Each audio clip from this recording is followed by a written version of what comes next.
আসসালামু আলাইকুম। এখন আমি যে বিষয়গুলো নিয়ে কথা বলতে চাচ্ছি, যে বিষয়গুলো নিয়ে কথা বলতে হয়, না বললে নয়। কারণ ইতিমধ্যে আপনারা সবাই অনলাইনের মাধ্যমে যারা বাংলাদেশে বসবাস করেন, তারা তো স্বচক্ষে দেখতেছেন সবকিছুই।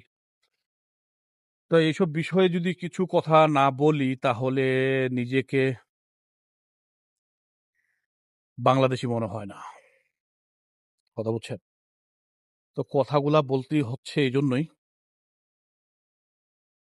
কিছু রাজনীতিতে নোংরা মানুষ এসে গেছে, কিছু নোংরা ব্যক্তি এসে গেছে, কিছু জুলাই বিরোধী মানুষ এসে গেছে। আর জুলাইটা করা হয়েছে যে কারণে, সেটার বিপরীত কিছু কাজ হচ্ছে। কেউ এটাকে ব্যবসা নিয়ে মনে করে, আর কেউ এটাকে ধারণ করে। এখন ব্যবসা আর ধারণ ২ টা কিন্তু ২ প্রকার।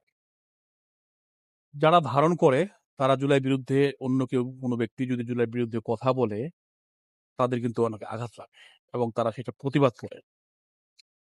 আর ব্যবসা করে যারা, তাদের ভিতর কয়েকজনের নাম আমি এখানে উল্লেখ করে দিয়ে যাচ্ছি।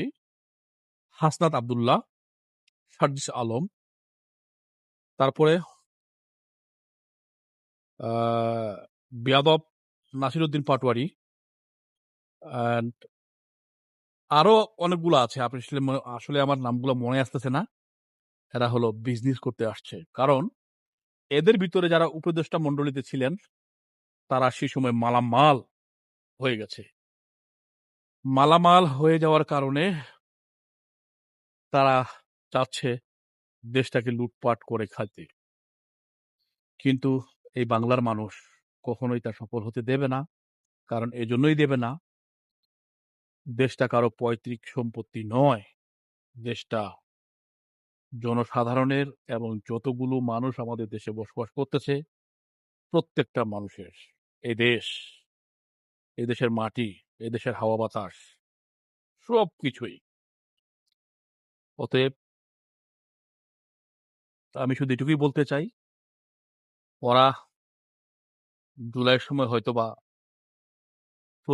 প্রতিনিধিত্ব করেছেন, কিন্তু প্রতিনিধিত্ব করার উদ্দেশ্য হলো তারা এটাকে বাণিজ্য আকারে ধারণ করবেন, এবং সেটা করেছেন এবং সেটা অব্যাহত আছেন।